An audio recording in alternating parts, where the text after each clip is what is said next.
Welcome back to Copperhead Customs, and today we're going to do some more work on our 55 Desoto. So stick around to see what it is, and fingers crossed we get to take it out for a drive.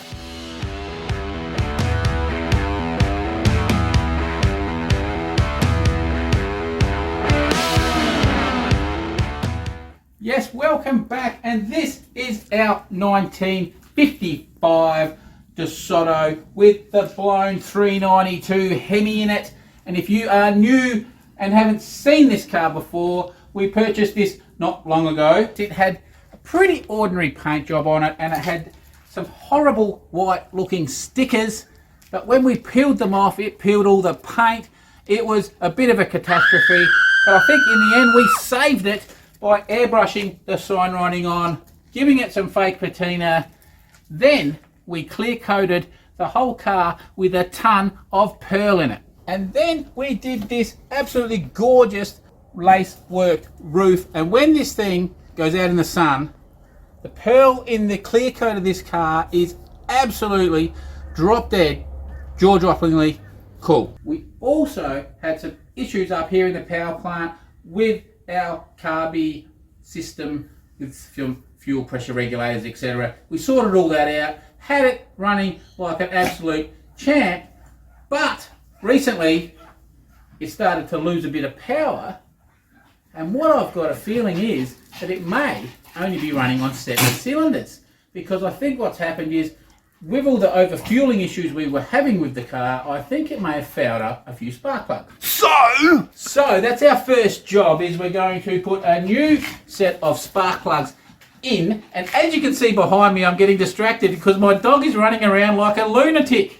Anyway, that's the first thing we're going to do, is put a new set of plugs in, and fingers crossed it starts to run on all its little ponies. Then the plan is, the car is now sat, since the paint work has been done, for about a month curing in the sun, and it is now very hard. And it has actually shrunk back a little bit due to the paint underneath not being pristine. So the plan now is to use some 2000 grit sandpaper and sand the clear, flatten it down a bit, get rid of any trash that's in it. Then we'll get the buffer out with some good polish it back up to a shine, and see how gorgeous we can make this thing look. Then, if it doesn't rain like it's meant to, we got a car show to go on Sunday. So fingers crossed we can go to that. So with all that said, we'll get nothing done if we don't start. So let's hurry up and see if we can get this motor running again. Okay, so something else we're going to do as well is we're going to change the air cleaners. We're going to remove the velocity stacks, and we're going to go to the 5" by 9" straight filters. We're going to do something a bit different, but either or, the bonnet will not open. The bonnet opens better with these than with the others. There's an issue with our main structure through here. To cut it, it's going to be a big job to cut it and reinforce the bonnet enough, and to make it so the bonnet can come up properly. Anyway, that's a whole nother kettle of fish, and in another episode. But we have enough room in our little gap here to get to our spark plugs. Now, last night I removed one, which was the front one on this side. Actually, I think this is number 1. This should be 1, 3, 5 and 7, I'd say. And the other side would be 2, 4, 6 and 8. So any rate, with all that dribble, number 1 is what I pulled out last night to get the number. So this is the spark plug number. It's an NGK. It is BP5ES. And if you can have a look at this, it's been running very rich, like I said, and it was actually very wet. So it's probably still, as you can see there, it's still quite wet. So this actually left on my desk. It was sitting on a piece of paper and left a little bit of fuely rubbish there. So I don't reckon that cylinder there was firing at all. So fingers crossed it was, because what's happened is the other day I started it and it basically you could hear that it fouled one plug up on startup, and it was running absolutely terrible, coughing and spluttering, and I just left a bit of accelerator on and it cleared. But the car's very, very underpowered. And then I started thinking that generally with a motor like this, it could be a cylinder down and you wouldn't even notice it. But for it to be bucking and carrying on like it did, to me that meant that it was 2, maybe 3 cylinders down is why it was really carrying on when I was trying to start it the other day. So I definitely think we are down, we were down, and that plug there, well, that, if it did fire, was not firing well. So I would almost certainly, fingers crossed, hope that this is the problem, because it is, look at my stupid dog over here being an idiot. It is very, very underpowered last time I took it out, actually to the point where I could flatten it and went there, whereas normally I would give it half throttle and it would be frying the back tyres. So we're definitely, I think, down a couple of cylinders. So what I've got to do is, I'm pretty sure these should be set at about 0.8 of a millimetre gap. So I've just got to go down to the shop and grab my spark plug gapper to check the gaps. I'm pretty sure they're meant to be 0.8. That's what we're going to set them at anyway. 0.8 of a mil. No idea what that is in inches. I'll be able to tell you when I get the gapper. So let's go down and get the spark plug gapper. Start throwing these plugs in, and I'll show you what the plugs look like as we go. So let's talk more action. Okay, well, it's all a little bit strange. They all come out, I don't know if you're going to see this or not, they've all come out wet with oil. Now, these are weird. I don't know much about these motors, these HEMI motors with the spark plugs going through the rocker covers. But they've all come out with oil, so I don't know if it's on the, when you're pulling them out, there's oil or what it is. But they've all come out basically the same, very, very black. Very black. So we'll see. I don't think they were running, they're not right. Whatever it is, it's not right. It's very rich for them to be that black, I think. But I just don't understand the whole oil concept. But they've all come out very wet. So at any rate, I'll go grab the keys and we'll fire it up and see what it sounds like, eh? Fingers crossed. Okay, you probably can't see much at all. This thing probably will not be happy because it hasn't been started in a few weeks. So let's just see what it's going to do.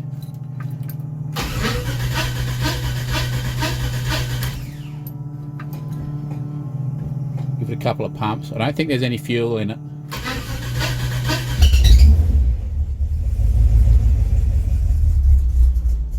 Couple of pumps it went.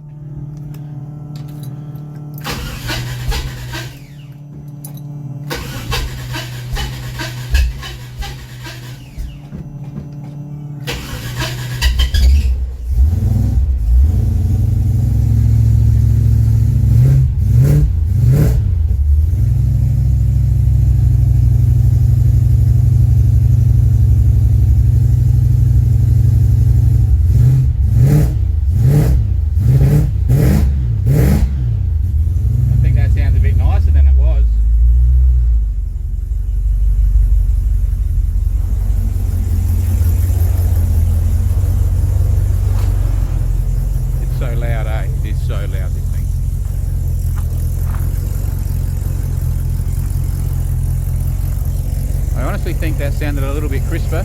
Let it warm up a bit and we'll see what it's like.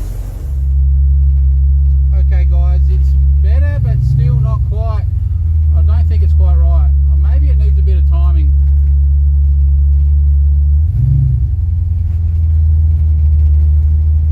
It's just not quite as pokey as it should be, I don't think.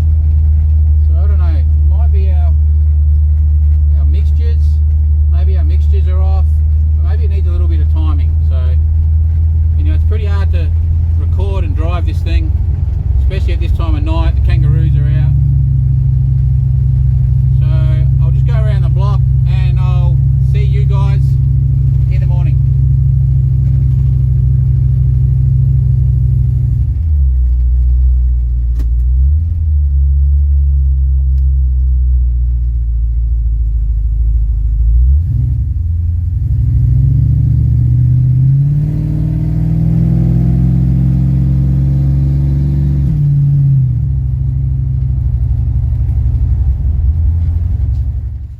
Okay, so it's the next morning.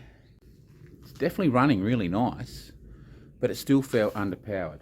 Now, I've been thinking about the drive, what the car was doing and everything last night, and it feels like the secondaries aren't coming on. I had to really hold it in first gear and I had that thing flat, and it was just when that thing's flat, it should just be frying the tyres, and it took it a fair way. Then you could actually I could feel the secondaries kick in and the car took off. So I started thinking about what it's been doing when it started doing this, when I noticed that it was starting to feel a little bit lacking in power. And it was after I got it all running really nice, with the small little air filters on, then we went to these velocity stacks. And thinking about it now, I took the car to the shop and come home and said to the boss, car feels a little bit doughy. And she said, you're just getting used to it. That was after I'd put those stacks on.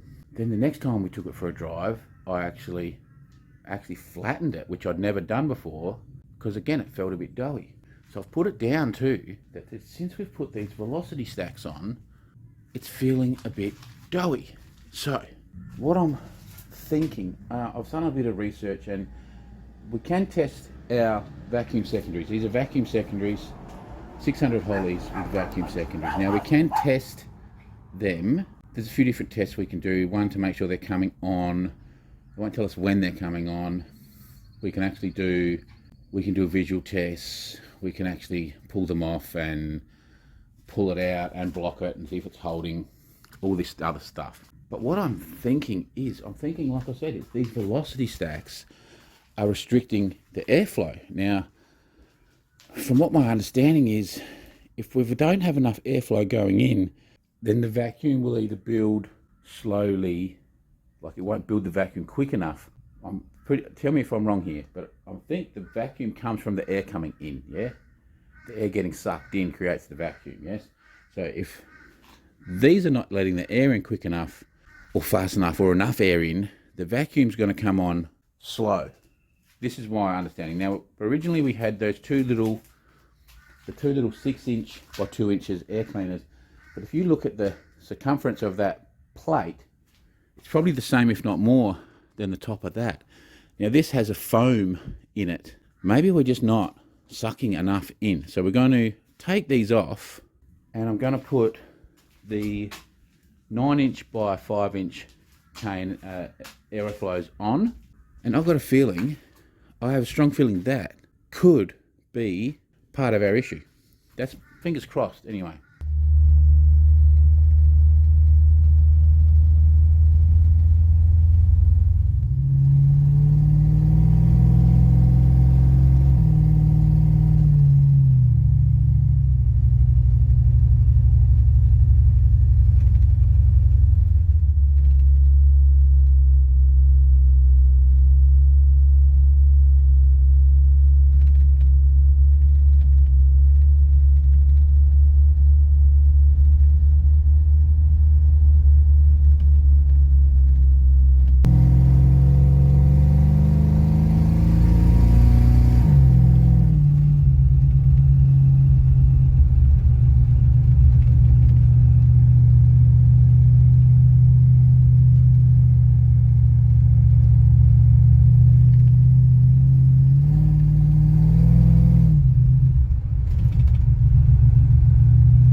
Okay, we're back on the Desoto. It's been a few days because I've been busy building verandas and pergolas and doing all sorts of stuffs. So what I have come up with is we took it for the drive to the show and the air filters didn't really change it. It was still very, very sluggish.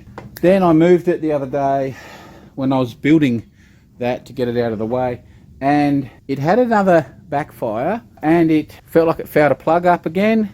I haven't pulled the plugs to check them, but guaranteed they are ridiculously rich. On the way home we could smell a ton of fuel.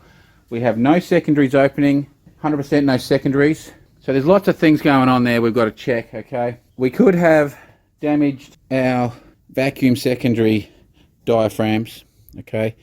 We also could have had our power valves inside damaged, and from memory I'm pretty sure this is the primary and this is the secondary bowls. So the power valve should be in here in the primary bowl, if I'm correct. I think I am correct, yes.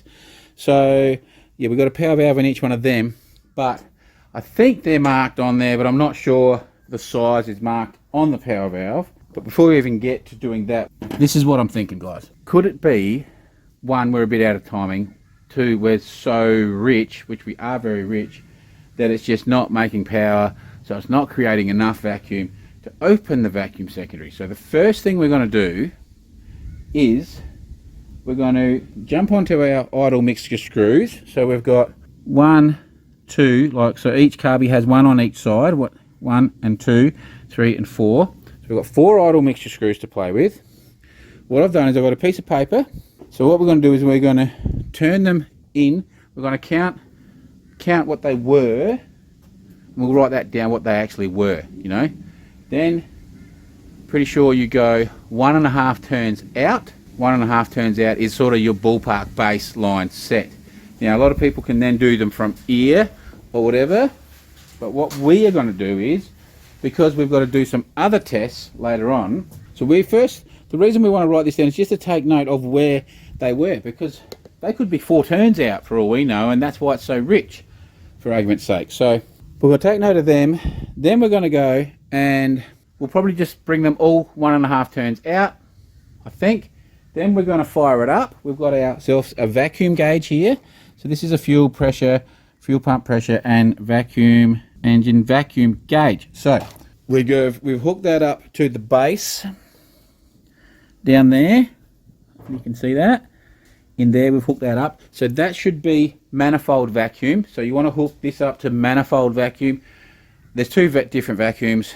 I can't even think of what the other one's called now. It's in here, just got to get it out, but that comes from up the top here basically, yeah. So this would be the other type of vacuum, and this is manifold vacuum. So manifold is all the time, should be, I'm pretty sure. So correct me if I'm wrong, because this is just me researching. I'm not a gun at any of this stuff. So what we will then do is we will adjust our screws till we get the highest vacuum reading on our gauge, and we'll go to each one.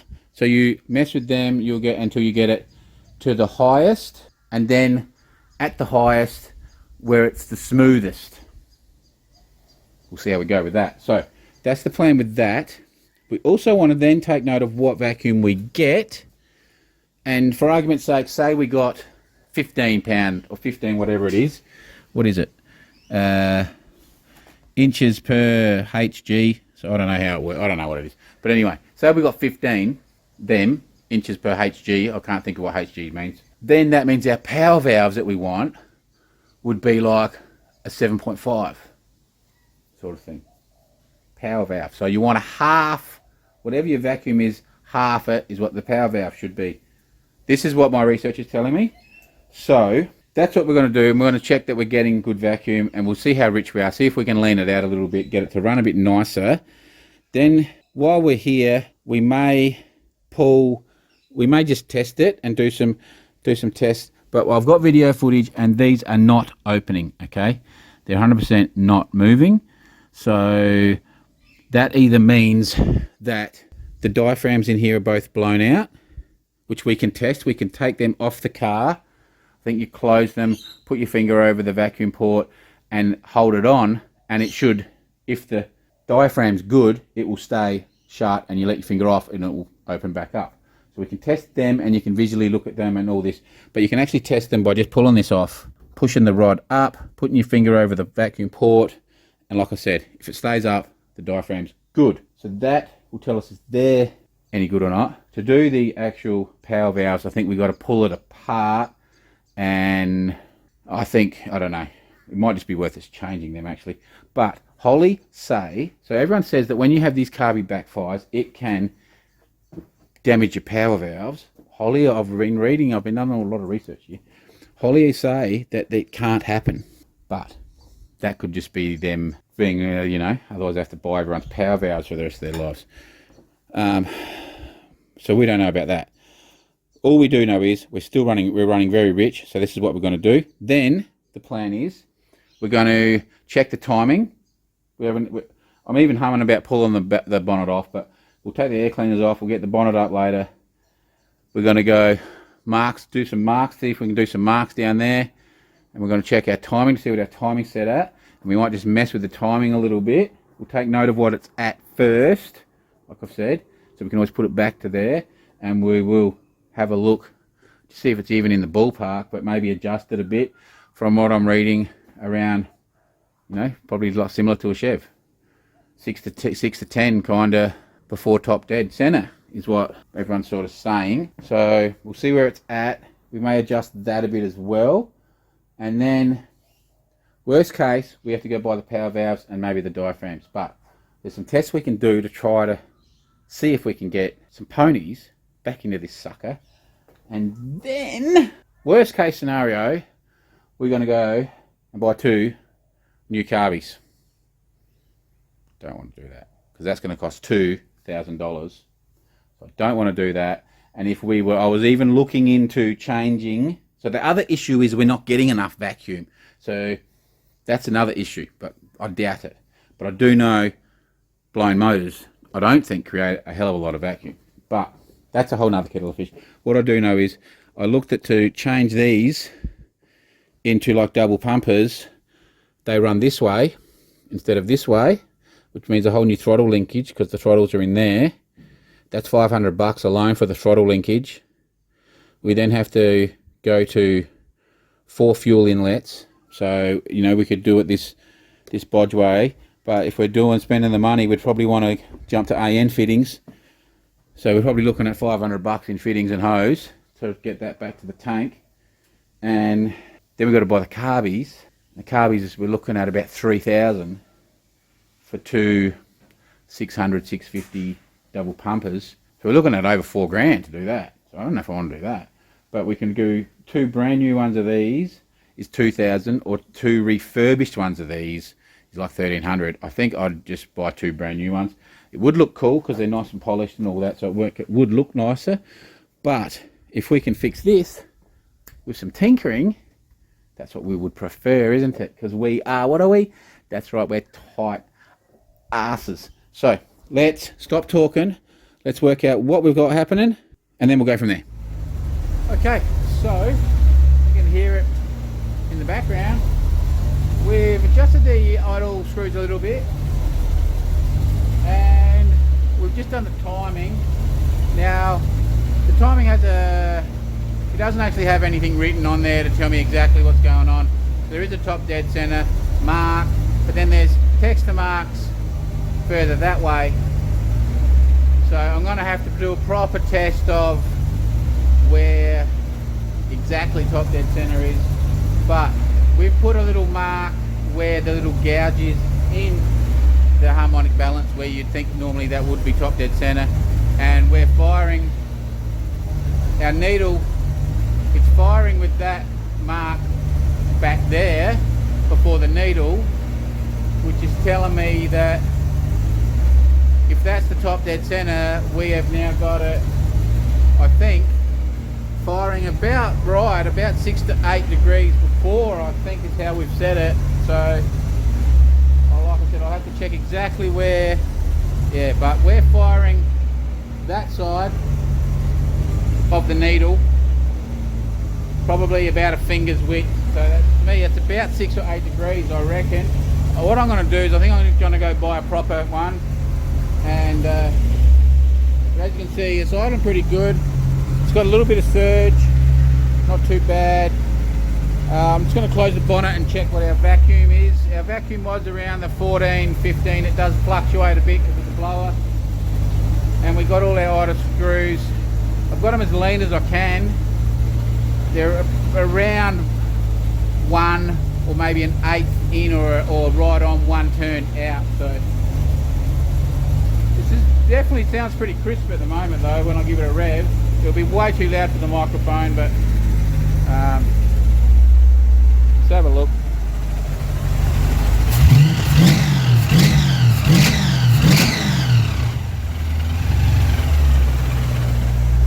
So that's the nicest it sounded in a long time, I think. So fuel pressure sitting, can't quite tell what that's at. See if you can see, you can tell me what that's at in a minute. 15, 12, 9. Is that a bit low? Might need to bang that up. We might need to bang that up a little bit. Any rate, I think we'll shut the bonnet, put the air cleaners, get the vacuum gauge off. Might just take it for a blap up and down the street and see if it's any better. Alright guys, well, I didn't film that because I was concentrating on driving it. So, that's the best it's ever run. I still don't know if we've got secondaries happening though. But it's got a bit of mumbo happening now, but probably still not quite enough now.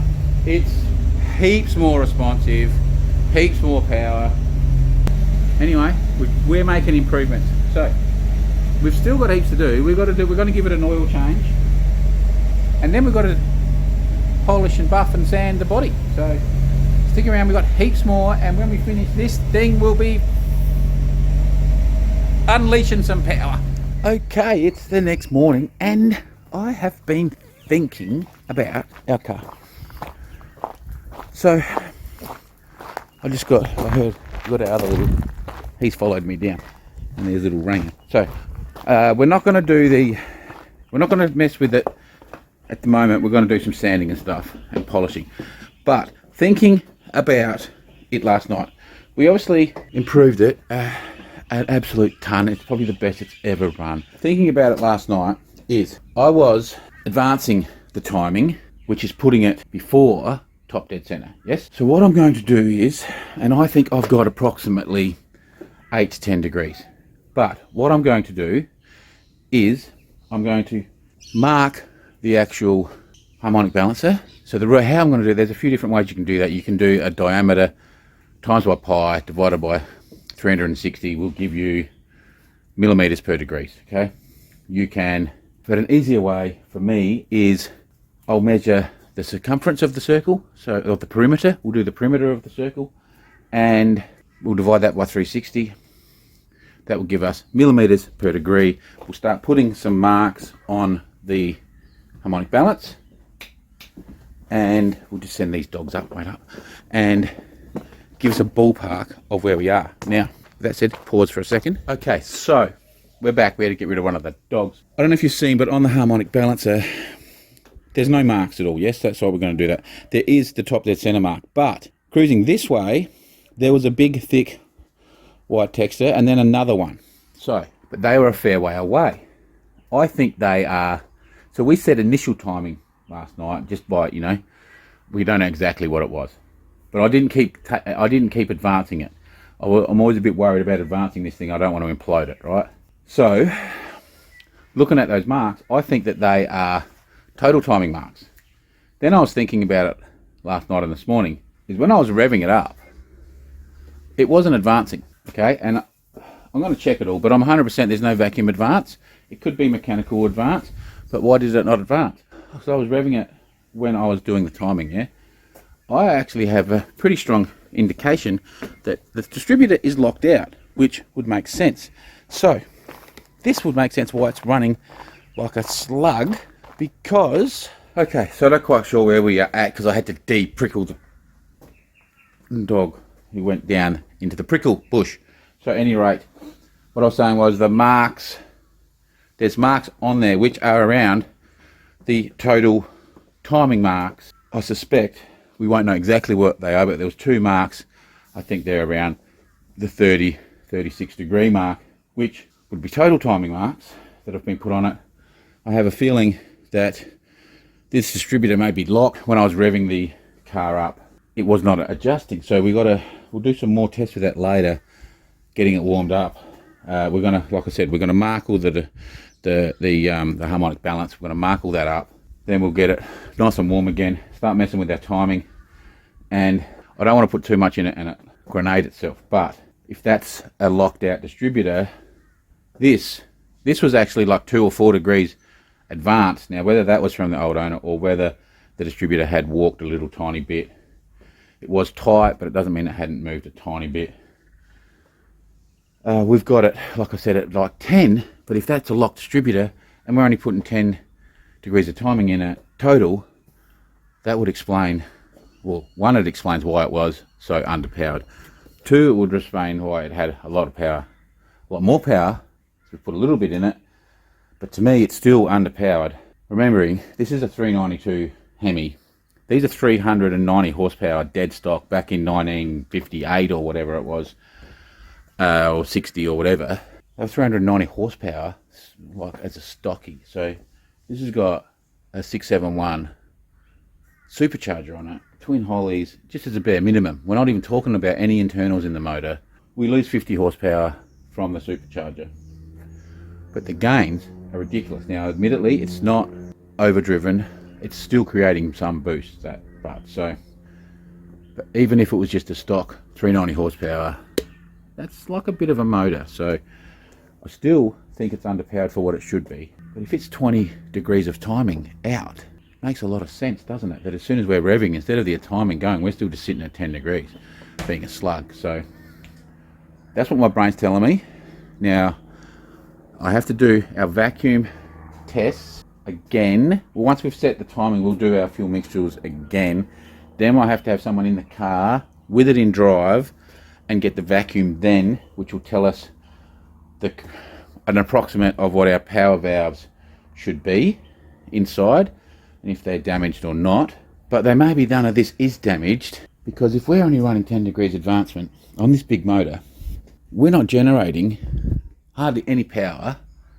So the secondaries just aren't opening because they're going, well, what are you talking about? You got nothing. So this would explain a lot, I think. So anyway, with all that said, what we're going to do now is I'm going to start doing some sanding and we're going to polish. We might do maybe we'll start on the roof or something. We'll start on a panel. It's going to take a while to do the whole car. Then we'll come back and tune this a bit later on. Let's get some sandpapers out. We're going to use 2000 grit wet and dry. We'll get a bucket with some soapy water, I think, and we will start flattening this down. I don't know if you can see now up close. It's still pretty hard. There is a little bit of peel in it in a few spots. We've got a few bits of trash and bugs in it. As you can see, there's a little bug that got in it. We'll try to cut him out. It is very dirty at the moment, so don't take. But over here you can see it's a little bit of a little reaction-y type thing has happened. Remembering this paint under this is bad, but you can see it's sort of shrunk back a little bit, which is to do with there underneath. But there's something going on, few little fish eyes just there. That's probably the worst little patch on the car, but hopefully you can see it's pretty hard to even pick. You can see there a little bit of peel, so I'd like to try to flatten a bit of that peel. Now off the gun, this was, you would have seen in that episode, it was pretty well spotlessly good for orange peel, but as you can see it's just shrunk back a bit, and that's to do with the poor paint that was underneath it. Is obviously it's all tightened a bit, so we'll flatten that out, polish it, and see if we can turn this thing into a mirror. Okay, so probably hard for you to tell, this little section here we've done, and that over there we haven't, of course. Camera's probably not going to show it, but it's looking really, really, really, really, really good now. And that's only two passes with the polisher. We'll probably give it a couple more yet. But I don't know if you can tell or not that the patina is a lot darker. Here the whole lot looks a bit cloudy, and it's not just all the pearls doing that. This actually looks a little bit, it's a bit cloudy.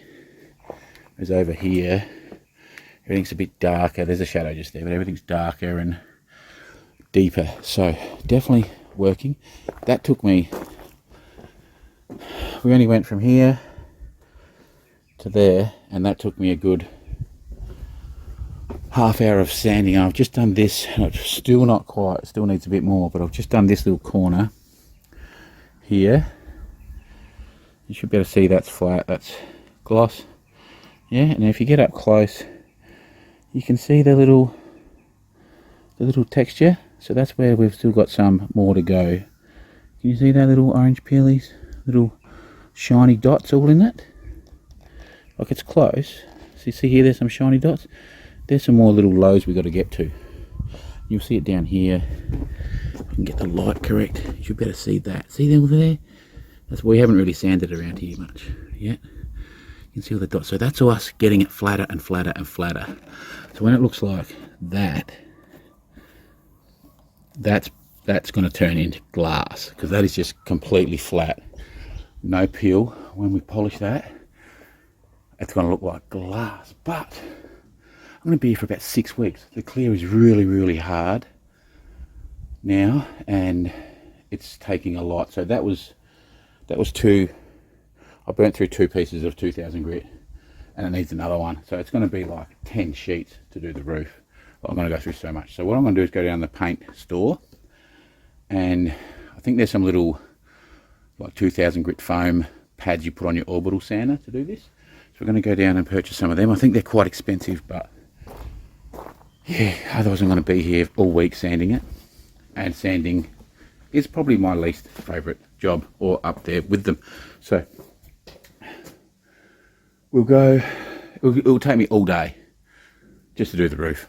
At least I'd say all day to do the roof. So yeah, it will take me a week or two to do the car. So we're not doing that. So we'll go get some. I still expect it to take me a couple of days, but we'll go get some of those pads, and we're going to have to get some more 2000 grit. So we need some more in stock anyway, and then we'll re-adjourn and do some more. Okay, so we've been at it all day just about. We got these are the little pads I was telling you about. You put them on your orbital sander. Okay, so we got 1000s and we got 1500s. So I'm buzzing around with the 1000 first, then go over with the 1500. Then I'm by hand doing it with the 2000. I did the roof. I probably could have gone a little bit more on the bits of trash that got in it, and took a bit more of the trash out. But it's looking. What do you reckon? It looks pretty cool. But we probably could have taken a bit. Probably could have gone a little bit deeper. But that was just taking me forever. Hey, so there's still like there's still a couple of little. I don't know. See, some of them aren't trash. Remembering this underneath was horrid. So look, they're all feeling. They don't. You know, they're all solid. But in the center there, see, there's a couple of bits there. And there's like one here. Where is it? There, somewhere. Now, when you feel that, yeah. See, I probably could have taken that one a little bit further. So only get it in certain angles. So we probably could have gone a bit harder. But man, have a look at it. Hey, how good's that? Now this is, remember, this is brown, black, gold, changing. Well, it looks magnificent, guys. Absolutely looks magnificent. But check the sheen out on that now. Hey, that's popping, and that's just under the light. Now, one thing I will tell you is, under the white lights in the shed and that, and in the shade, the trash will be more visible in here, and the pearl will be less visible. So when that pops outside, you will not see any of that trash, and this thing will just be sparkling off its head. But that looks nice and deep. But have a look at that roof. Like, that just looks, this car's a beast. So yeah, remembering, this was a complete saviour, this paint job. This paint was really bad, and we just did a 2-day, basically a 2-day makeover on the paint. because we'd only just got the car and we did not want to give it a full-blown back to bare metal paint job. So eventually in a few years, when I get a bit tired of this thing will get stripped back to bare metal. We'll do the bodywork perfectly where the inconsistencies are, and we will reshoot it. Who knows what we're going to reshoot it, what colours or whatever we will do. But so this is the before of the sides. Like, it's not that it's bad, it's still gleaming, but that roof's popping. And now that was two passes with the polisher, so we could go more to even get more shine up, because really this stuff is so hard. We could really do probably 5 passes, but that was just 2 passes, and man, that's a magnificent looking roof. It's my first real proper lace job that I did, and that looks so good, so good. Any rate, that's what I'm doing today. It's taken me, I did some more on our goaler, see, measuring and whatever. And for those of you that have got your poo pants pulled up about the Bedford, that we're not working on the Bedford, we're about to start working on the Bedford again. We have a couple more pieces to organise. We've pretty much got everything for it, bar our clutch setup, our clutch cable setup. Now, I just need to work it out, because if I buy the wrong one, so I don't know if I'm going to buy, if I buy the hydraulic one or a push-pull cable. So I've got to see what I've actually got and work out how I'm going to set it all up. So I'm pretty sure we may need a pedal too, but anyway, other than that, I think we've got everything in, I think, to finish it off, other than our windows. Now, whether that's if we put glass windows in. If we put Perspex ones in, we've got it. But everything else I think has come in, bar our clutch thing that I'm working out. So we're going to jump on this in the next couple of weeks. We will be on that, and when we get on that, we will have that finished really, really soon. It's a little bit tedious jobs, but I think, yeah, basically all we need to buy is some fuel hose, maybe a little bit of wire. Like I said, the clutch cable, I think I've already worked out the accelerator cable, so that's very, very close, and we will be on it soon. But if you've noticed in the background this, so if you're seeing the one over there, that's a really nice cab. It's an Austin Loadmaster cab. I don't know, late 40s, 50s maybe. But the front end that we had on that wasn't really off that cab. It was just a front end we put together, and it's very rusty. So I was never going to build it, but the cab's really good. And we've now picked up ourselves a really, really, really solid front with the bumper, the lights, the badges, the hood emblems, hinges, lockdown points, everything. It's a really, really good one, off of one of our subscribers. We've bought all this stuff off one of our subscribers. We've bought quite a lot of stuff off of him over the years. Any rate, this one is beautiful, and you can see the green patina, and it actually has some writing on the door that will come up once I give this a Scotch Brite and bring out a lot more colour. This one is magnificent, and this is a really solid cab.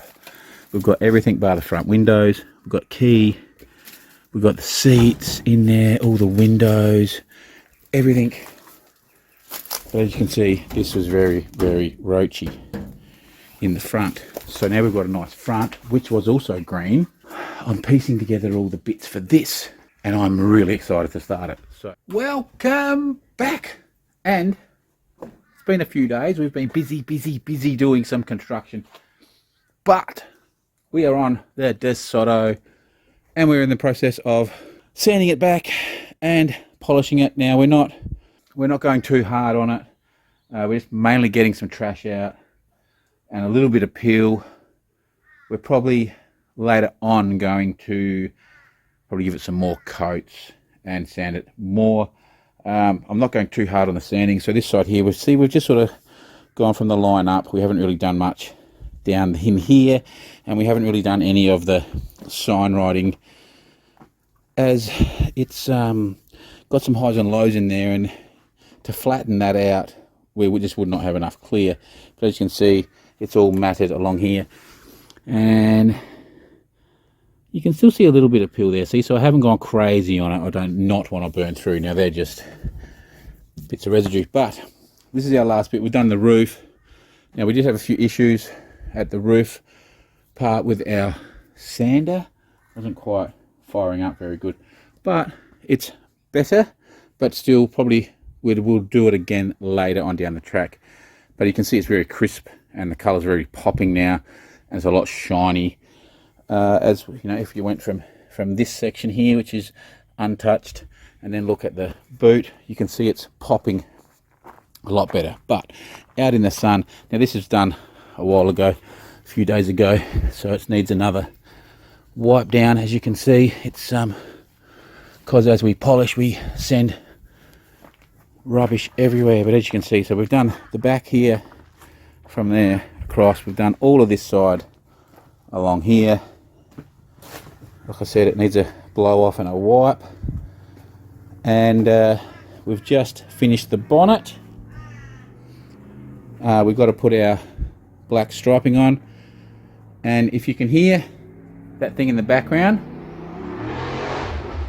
you would have heard that. He is an absolute flog, this bloke. It's a twin turbo Holden Ute, and he'll come past here showing off, trying to show off to me or something. He'll come past here, you listen for him, and he'll give it heaps as he comes past. Told you. See, that's him showing off. He actually lives down there further, and it's easier for him to go the other way, but he has to try to do that to try to impress me, I think. Anyway, I just think he's a meathead. So hopefully he watches me one day and he'll see that I think he's a meathead. So anyway, we're up to here. We just got to quickly run the buffer along this side. It shouldn't take me that long. The colour sanding's done. Then we have some good news on the motor. The motor is alive, but we'll get to that a bit later. But I've worked it out. It's not finished, but it is. It's alive. It's snappy. It sounds like a 392 with a 671 blower is meant to sound. It's got all its ponies back, and we're gonna give it a few more yet. So stick around, because that will be cool, and then later on we will go for a little drive in it again, and you should be able to tell the difference. But so still to do. So what it is we started messing with the timing, and we actually worked a few things out. Hence why you put a timing light on, not do it by ear. There's no way this would have ever been timed correctly. Basically, it was, we don't know if this is where it was set or if the dizzy worked back a bit, but it was 4 degrees retarded. We turned it the other day up to about 10 approximately, and made a world of difference. Then I did some more delving into it off camera and worked out we have a locked distributor, so we should be setting at 28 to 36 somewhere. So what we have to do at the moment, I've got it at about 28, 30, and the thing is alive. So what we do have to do though is mark out our harmonic balance properly. There was a couple of marks on there. I don't know if we explained that earlier. There was a couple of marks on there which are around that 28 to 34, 36 sort of degree mark. But I want to measure the harmonic balancer and then actually mark the harmonic balancer around those ports properly, so we know exactly where we are, because like I said, there's no marks on there. And then we'll wind it up a bit. We'll probably put 34 in it to start with, and we'll see how it is, and we'll always got a little bit more. But yes, we have a lock distributor. The other day I also started to get the secondaries just starting to move with just revving it up here, so it's very good. And what we will probably do is we may redo our vacuum gauge air fuel again, just to make sure that we haven't leaned it too much. But the way it was running the other day, it was, so we haven't.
Okay, so where are we at? We've finished the wet sanding of the car and the buffing for now, as you've seen. Now we also have put some timing in the car. We've taken it close to one of the marks that were on the harmonic balancer. To recap, we've worked out the distributor is locked and it had 4 degrees after top dead center approximately in it. We've now taken it up to approximately 28, but to get that accurate, and we've taken the car for a test drive.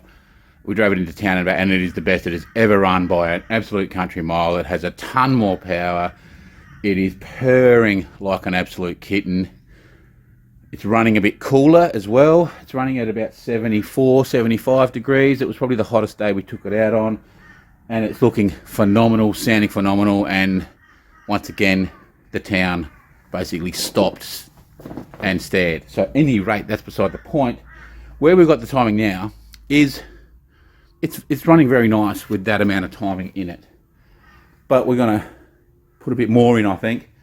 But to make sure we know exactly what we're doing, what we just did quickly was we just tightened this belt a little bit. So we've got about that amount of play. Now, I've never had a blown car before, so hopefully you're seeing that pretty good.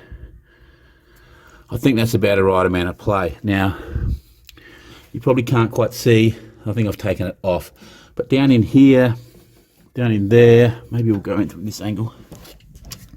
Down here, where are we? See where my finger is? That's our harmonic balancer.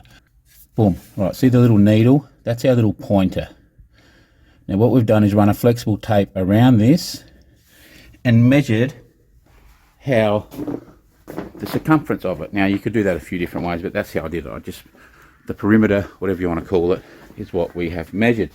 And it measures 580 millimeters.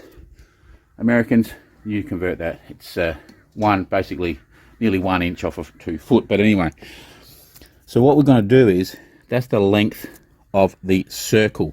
So if we just get our pen here, we've got our harmonic balancer.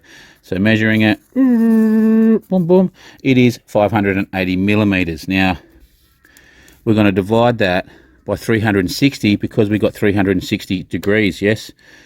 So that gives us 1.61 millimeters, which is millimeters per degree, okay? You know, 360 times around, it's how many, the measurement along here per degree.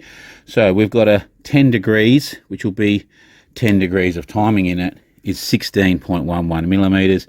And we've done a 28 for 28 degrees before top dead center is 45, and 36 is 57.99. So now what we're going to do is go back under the car, because that's where our top dead center mark is.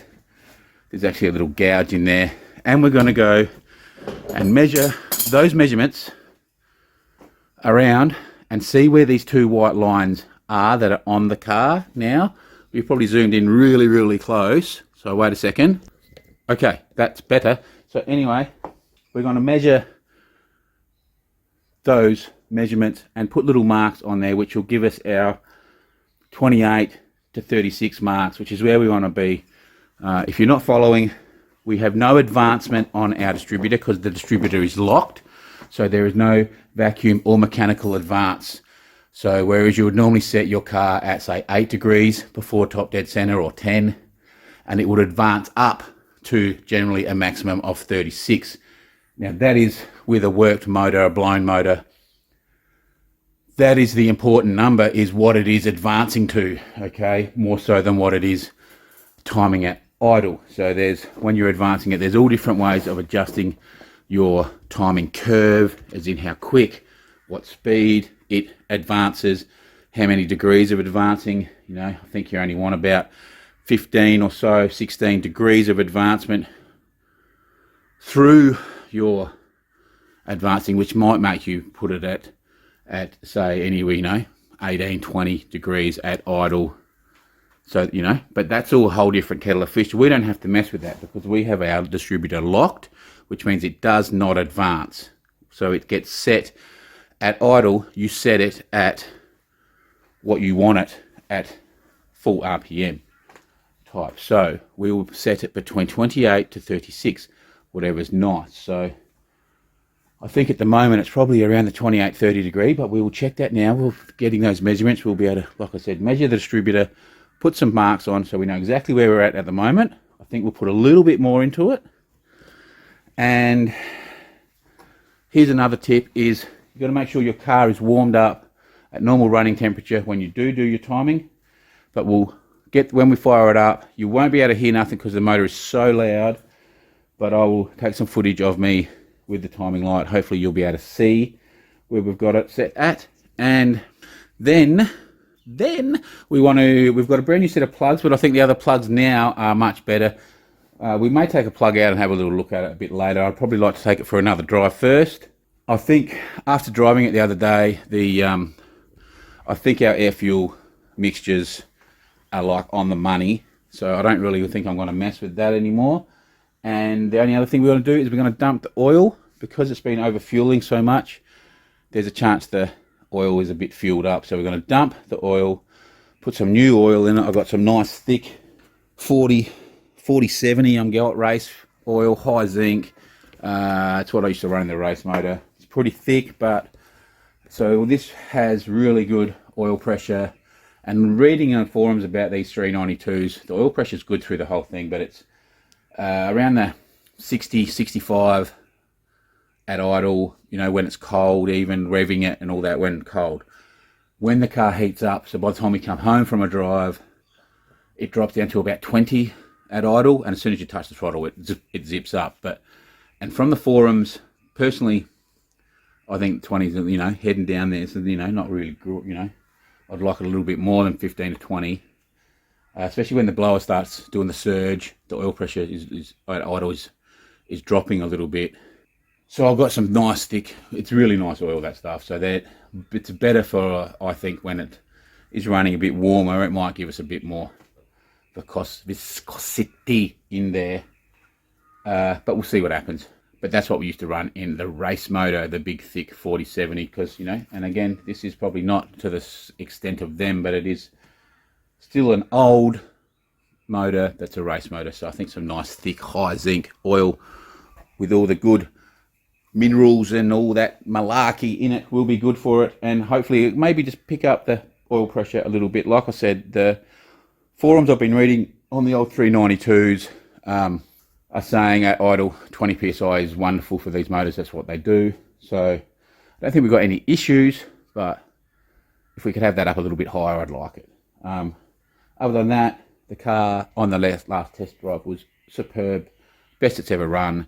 I think we've nearly got all the bugs out of it. The body's looking a treat. So I think we've nearly got it dialed in where we go and start enjoying it. We'll do some other stuff to it down the track. And I apologise for missing last week's video, but I have been doing some crazy construction up the top. If we can have a quick walk, I'll just show you up. As you can see up there, we've built a new pergola and we've got our spa bath built, but there's a lot more happening up there. I've got glass pool fencing and I've been making concrete foundations everywhere, and you can see fence posts and stuff, and we're nearly there. All the hard stuff's done now. I've got to pave it, some rocks, some plants, and yeah, so there's all glass panels, all glass fencing going all up the top there as well. Then we've got to put some electricity in, we've got fans, all this stuff we've been doing. So my body's not happy. I've hurt my hand. Hey, it's when you're retired, is this construction stuff. But anyway, that's beside the point. That's why we didn't get a video done last week. So yeah, we'll finish this. We've got to then do something to our white Chrysler. That will be a video not to be missed.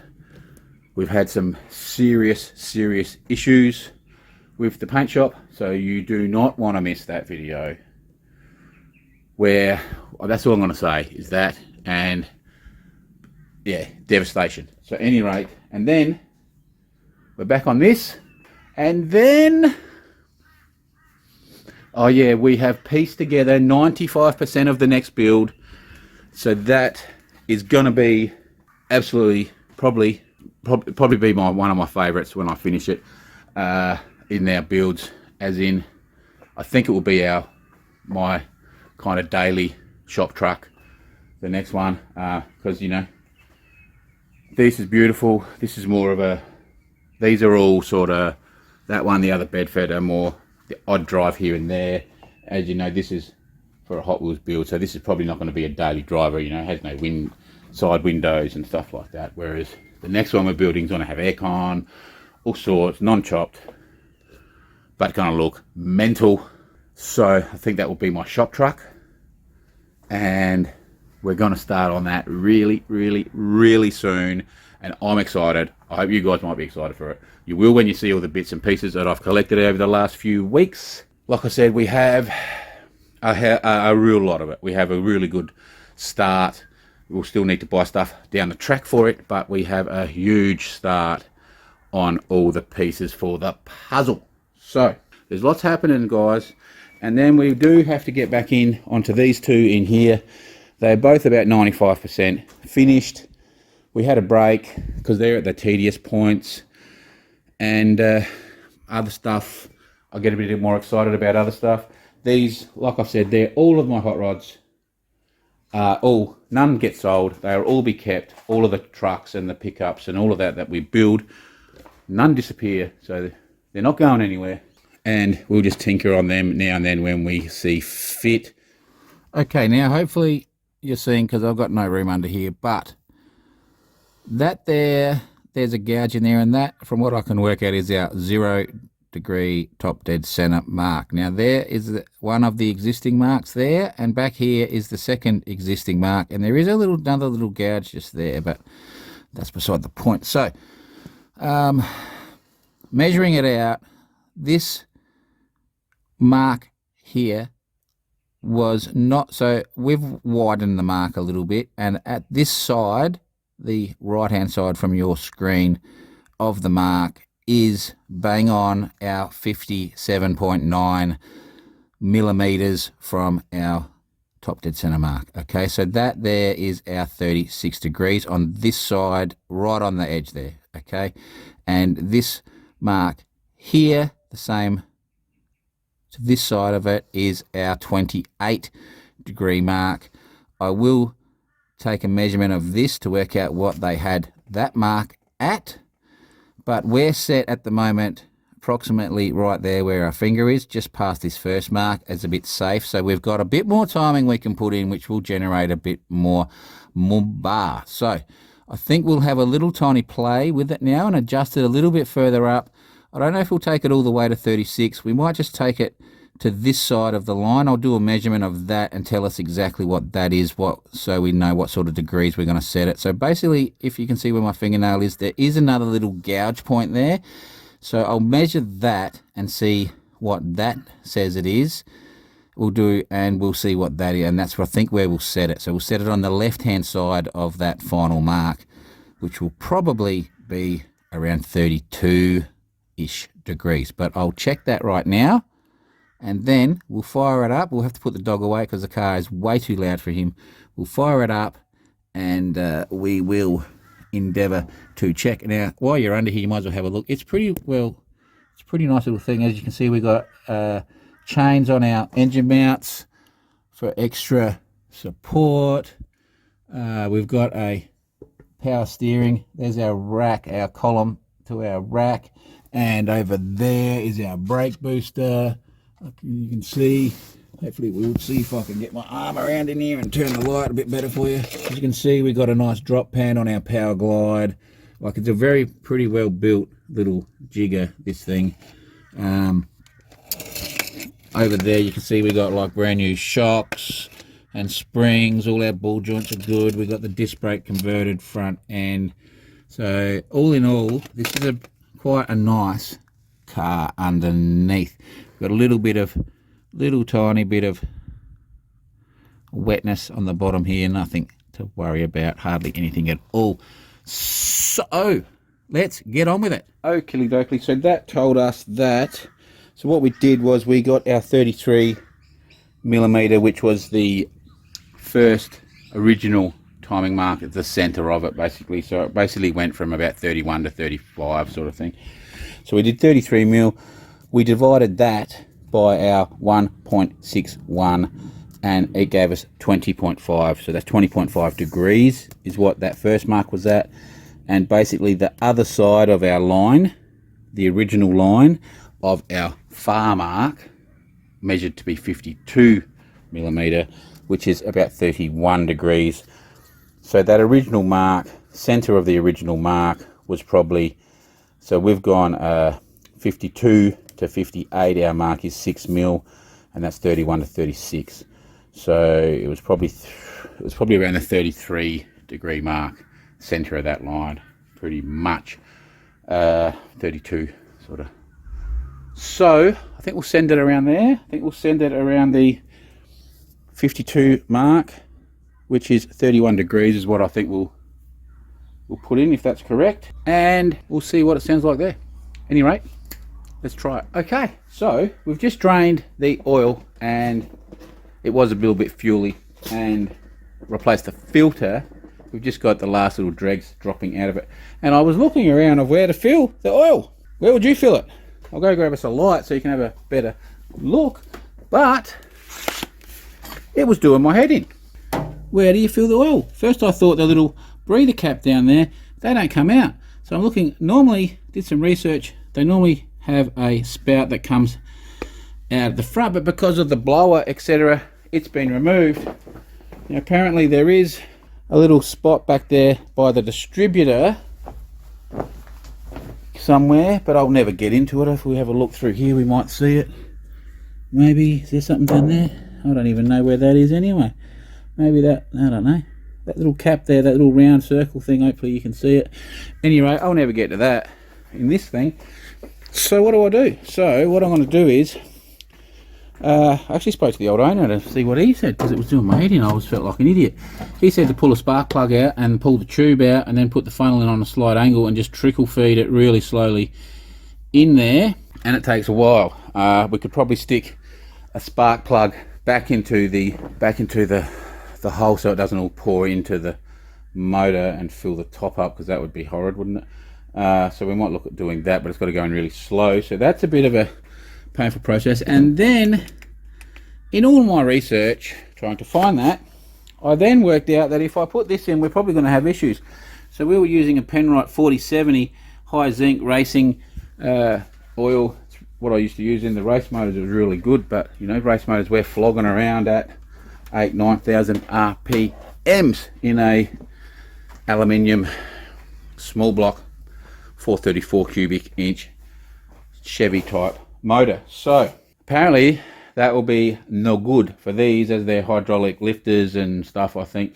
So they are saying, all the forums are saying, a 1030 or a 1540. So we're going to have to go back to town and get some new oils. I don't think I've got anything like that here. So we've got to do that, and then we'll come back and readjust our timing. And the other good stuff we found out is the numbers on the front here. So a 392 just in front of the valley cover there is where your engine numbers are, and it is definitely a 392, and it is out of, from my research, out of a 1957. So very good. We've definitely got the proper motor. So we'll get more info on that, exactly which type, because there's a couple of different types of 392s apparently, of which one exactly is later on. But we're going to have to go to town now and get some more oil. Okay, hopefully you can hear me. We've done the oil change. We're letting it run. I think we've got the level pretty good. Very hard to tell because the oil is so clean.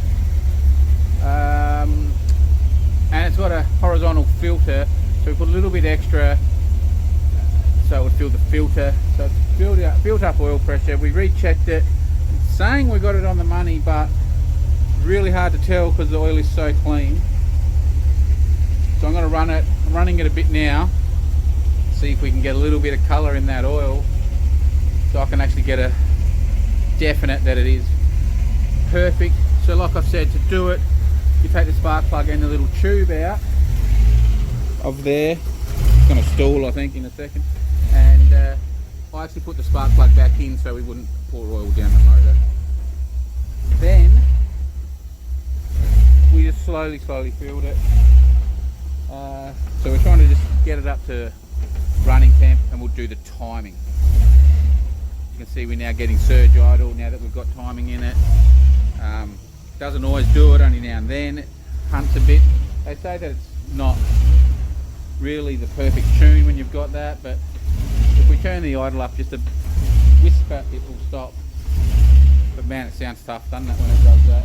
So at any rate, generally once it warms up a bit, it probably won't do it as much, and it doesn't really do it in drive. So as it comes up to temperature, it does it a bit though. So we'll let this warm up, and we'll come back when we're doing the timing.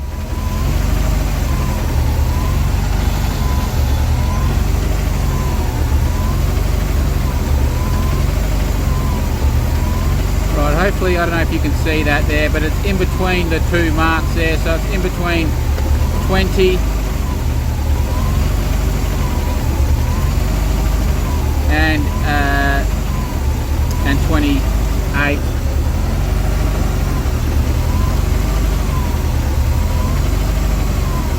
Very hard for you guys to see it.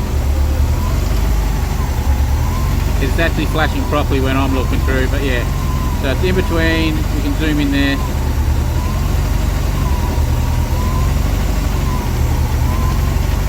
It's in between 20 and 28. So anyway, it's pretty hard for you guys to tell.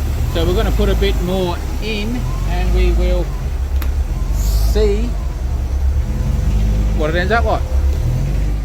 Oakley dokley. So we've got it set. Still got, we'll put a bit more in it. We've got it set around 33, 34. Okay, so it's still going to have a touch more, but that should be pretty safe. And it's going to blow the speakers, but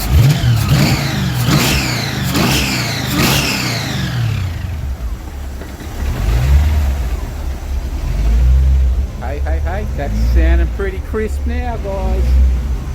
So I think we're happy. I think we've got each in it.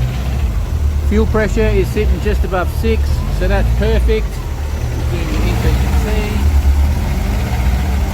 So I think we're good. I think we've got a nice tension on the belt. We'll just give one final, we'll turn it off, let it sit down for a couple of minutes. We'll do one final check of the oil. I think we're done on this one. Go for a little drive. We'll move some cars and we will be back.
well, there it is. As you can see, it's running pretty good now. Couldn't notice a real lot of difference in the timing we just added from the other day, but definitely huge improvement from where it was. It's crisp. You can hit the smash on the throttle now with no flat spots, no feathering, no nothing. So we've got all the carbies, the air fuel ratio, everything. I think we've got it all dialed in. Next step will be to change blower pulleys and whack a bit more power in it. Nice oil change. It's all running good. Not much more to say about the running gear now. It's nearly mint.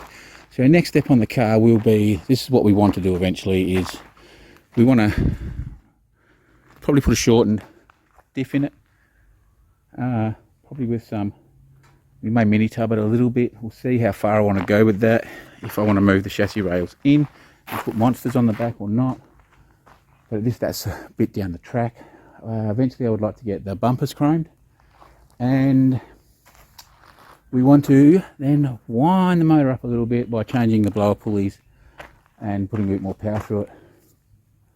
Other than that, that's about all we'll do in the long run. I'm keeping this car. I'm not planning on selling it anytime soon. I'm actually really liking what we did with the body. So it's not even going to get a paint job anytime soon. And as you've seen, the colour sanding has turned out a treat. It's looking really good.